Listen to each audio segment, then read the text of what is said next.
तो RRB group D 2024 का पहला फेज खत्म हो चुका है और अब सबके दिमाग में बस एक ही सवाल है, भाई कट ऑफ कितना जाएगा। आज हम इसी सवाल का जवाब ढूंढने की कोशिश करेंगे। जो भी आंकड़े हैं, जो एनालिसिस है, उसके बेसिस पर समझेंगे कि फिजिकल एफिशिएंसी टेस्ट यानी पीईटी और फिर फाइनल मेरिट के लिए कितना स्कोर लाना पड़ सकता है। इस पूरे मामले को समझने के लिए हम इसे 5 हिस्सों में देखेंगे। पहले ये जानेंगे कि ये एग्जाम असल में कितना बड़ा है, फिर पेपर कितना मुश्किल था ये समझेंगे, उसके बाद नॉर्मलाइजेशन का जो पूरा खेल है उसको जानेंगे, फिर देखेंगे कि पेट के लिए अनुमानित स्कोर क्या हो सकता है और आखिर में फाइनल मेरिट तक पहुंचने के लिए क्या करना होगा उस पर भी बात करेंगे। चलिए शुरुआत करते हैं। देखिए, सीधे कट ऑफ के नंबर पर कूदने से पहले ये समझना बहुत जरूरी है कि हम जिस मुकाबले की बात कर रहे हैं वो आखिर है कितना बड़ा। ये आंकड़े आपको इसका एक अंदाजा देंगे। तो इस साल आरआरबी ग्रुप डी में जो टोटल वैकेंसी है वो है 32,438। बस इतनी ही सीटें हैं और सारा का सारा मुकाबला इन्हीं के लिए हो रहा है। और अब देखिए कि इन सीटों के लिए फॉर्म कितनों ने भरा है। 1,08,00,000 से भी ज्यादा। मतलब ये आंकड़ा ही अपने आप में बता देता है कि कंपटीशन कितना जबरदस्त होने वाला है। सिलेक्शन का जो पूरा प्रोसेस है वो 3 स्टेप्स में है। पहला, कंप्यूटर बेस्ड टेस्ट यानी सीबीटी। इसे जो पास करेगा वो जाएगा फिजिकल एफिशिएंसी टेस्ट यानी पीईटी के लिए, और उसके बाद होगा डॉक्यूमेंट वेरिफिकेशन। और हाँ, यहाँ एक जरूरी बात यह है कि पीईटी के लिए जितनी सीटें हैं उससे 3 गुना ज्यादा कैंडिडेट्स को बुलाया जाएगा। अच्छा, अब उस चीज पर आते हैं जो कट ऑफ पर सबसे ज्यादा असर डालती है, एग्जाम का पेपर। मतलब पेपर का डिफिकल्टी लेवल कैसा था और इसने कैंडिडेट्स की परफॉर्मेंस को कैसे बदला। पेपर में सब्जेक्ट्स का बंटवारा कुछ ऐसा था। जो एनालिसिस सामने आया है उसके हिसाब से मैथ्स और रीजनिंग के सवाल ज्यादातर डुएबल थे, मतलब किए जा सकते थे। लेकिन एक सेक्शन ऐसा था जिसने अच्छे कैंडिडेट्स के भी पसीने छुड़ा दिए। जी हाँ, वो सेक्शन था करंट अफेयर्स। ये इतना अनप्रिडिक्टेबल था कि इसने पूरा गेम ही पलट दिया, और यही वजह है कि ज्यादातर लोगों के जो टोटल अटेम्प्ट्स थे वो कम हो गए और इसका सीधा असर कट ऑफ पर पड़ना तो तय है।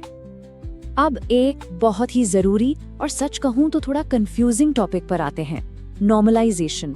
ये एक ऐसा एक्स फैक्टर है जो आपके रॉ स्कोर को पूरी तरह से बदल कर रख सकता है। सीधे सीधे शब्दों में कहें तो क्योंकि एग्जाम कई दिनों तक और कई शिफ्ट्स में होता है तो हर पेपर एक जैसा मुश्किल नहीं होता। कोई आसान होता है, कोई बहुत मुश्किल। नॉर्मलाइजेशन बस इसी चीज को बैलेंस करता है ताकि किसी को भी मुश्किल पेपर मिलने का नुकसान न हो। लेकिन इसमें जो सबसे दिलचस्प बात है वो ये है कि इसका असर सब पर एक जैसा नहीं होता। जिसकी शिफ्ट आसान थी, हो सकता है उसके स्कोर में 2-3 नंबर का ही फर्क आए या शायद न भी आए, पर जिसकी शिफ्ट बहुत मुश्किल थी उसके स्कोर में एक जबरदस्त उछाल देखने को मिल सकता है। और जरा ये अंतर देखिए, एक मुश्किल शिफ्ट वाले कैंडिडेट को 10, 12 यहाँ तक के 13 नंबर तक का फायदा हो सकता है। सोचिए, ये इतना बड़ा जंप है कि ये पूरी की पूरी मेरिट लिस्ट को ऊपर नीचे कर सकता है। तो इन सभी बातों को, मतलब पेपर की डिफिकल्टी, नॉर्मलाइजेशन का खेल, इन सब को ध्यान में रखते हुए अब हम उस हिस्से पर आते हैं जिसका सभी को बेसब्री से इंतजार है।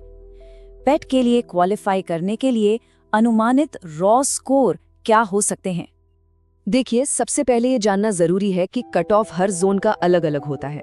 जैसे मुंबई, सिकंदराबाद, चेन्नई, ये कुछ ऐसे जोन हैं जहां कंपटीशन बहुत तगड़ा रहता है, तो जाहिर है यहाँ कट ऑफ थोड़ा ज्यादा रहने की उम्मीद है। और वहीं दूसरी तरफ रांची, गोरखपुर, अहमदाबाद जैसे जोन भी हैं जहां कंपटीशन तुलनात्मक रूप से थोड़ा कम है। तो यहाँ जो हम स्कोर रेंज बताएंगे उसकी निचली सीमा में भी सिलेक्शन का चांस बन सकता है। तो चलिए अब उन नंबरों पर आते हैं जिनका इंतजार है। ये अलग अलग कैटेगरी के लिए अनुमानित रॉ स्कोर हैं, मतलब नॉर्मलाइजेशन से पहले का स्कोर।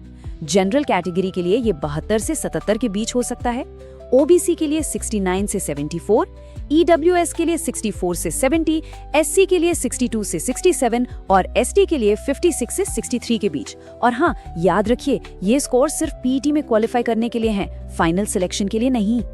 पेट के लिए क्वालिफाई करना अपने आप में एक बहुत बड़ी जीत है, लेकिन ये आखिरी मंजिल नहीं है। इसके बाद असली चुनौती आती है और वो है फाइनल मेरिट लिस्ट की बाधा। ऐसा क्यों है? क्योंकि पीईटी में सीटों से 3 गुना लोगों को बुलाया जाता है, पर नौकरी तो सिर्फ उतनी ही सीटों पर मिलेगी। तो जब फाइनल लिस्ट बनती है तो जाहिर है कट ऑफ और ऊपर चला जाता है।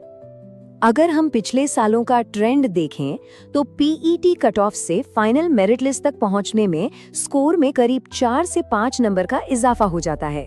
तो मतलब फाइनल सिलेक्शन पक्का करने के लिए पीईटी के कट ऑफ से थोड़ा ज्यादा स्कोर का टारगेट रखना होगा।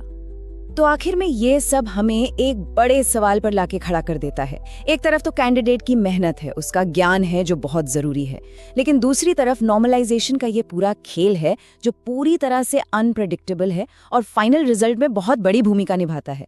तो ये ज्ञान की परीक्षा है या फिर इसमें किस्मत का भी थोड़ा बहुत रोल है? इस पर सोचिएगा जरूर।